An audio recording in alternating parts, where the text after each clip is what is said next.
Children, I welcome all of you in today's English session. In today's session, we are going to see a new story named Androcles and the Lion. So, let's see it. First of all, let's read the lesson. Lesson number 29, Androcles and the Lion. Long, long ago, there lived a kind, gentle, and courteous man called Androcles. But he had a very cruel master. In those days, kings, nobles, and other wealthy men used poor people as their slaves. Androcles was a slave. The slaves were forced to work for their masters. They had to do what their masters told them. They had no freedom, no rights, even when they were unhappy with their master. They could not leave him. They were bound by law to obey their master, however wicked he might be. Androcles did not like his wicked master. His master starved his slaves and often whipped them. Androcles felt that even death was better than serving such a master. He kept looking out for a good opportunity. At the first chance he got, he escaped from the clutches of his cruel master. Now, although Androcles had thus run away, he was not a coward. He took shelter in a forest. He was not afraid of the wild beasts that roamed the forest. He did not mind that he had no roof over his head. He was happy that he was free as a bird to go wherever he wished. One day, as he was wandering in forest, he suddenly came face to face with a lion. His first reaction was to turn and flee, but then he saw that the lion had not moved on seeing him. It neither growled nor roared. In fact, it looked at him piteously as if it was in great pain. Androcles paused. Then he moved very cautiously towards the lion step by step. The lion moaned and whimpered. "Please help me," its eyes seemed to say. When Androcles drew near, the lion lowered its head and began to lick its paw. The Androcles saw that the lion's paw was wounded, sore, and swollen. On a closer look, Androcles noticed that a big thorn had pierced one of the lion's toes.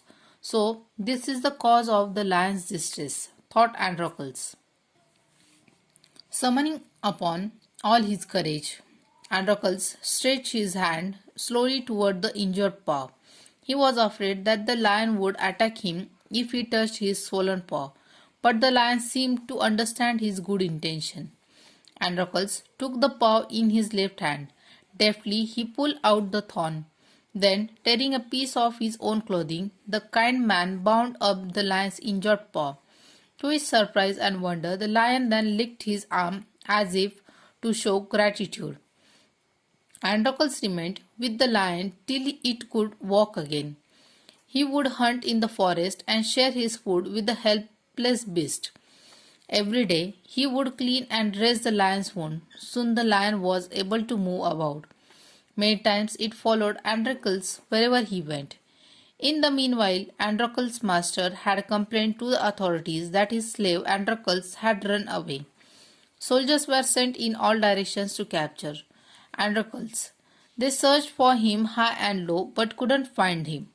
At last, they came to the forest where Androcles lived. It so happened that Androcles had gone out alone that day while the lion rested near the cave. Both of them fell into the hands of the soldiers. The soldiers took them back to the city. They put Androcles in the chains in a prison. The lion was caged. In those days, people who were found to be guilty of a serious crime were fed to wild beasts as punishment. Running away from one's master was a very serious crime at that time. Therefore, Androcles too was to be thrown to the wild beasts. On the appointed day, the emperor arrived at the circus and took his place. The crowds cheered loudly. The trumpeters blew the trumpet, and Androcles was brought into the arena. His chains were unbound. He felt weak and dismayed. He was certain that this was the last day of his life. At the opposite end, a gate was raised and a furious lion was released into the arena. It had been kept hungry to make it more ferocious. Androcles was filled with fear, but he put up a brave front. The lion saw Androcles and rushed towards him, bounding and roaring. But suddenly it stopped and its tracks. Then it moved slowly forward. All its rage seemed to have melted. Androcles saw him too. Each friend recognized the other.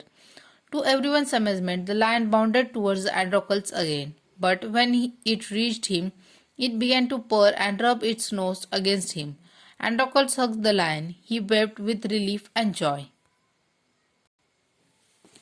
The audience, including the emperor, watched this tender sight in great wonder. People began to cheer Androcles and ask for his release. The emperor asked Androcles to explain the lion's strange behavior. When he heard the whole story, the emperor was also moved by the gratitude and the friendship between man and the beast. He ordered that Androcles should be set free. He would no longer be a slave.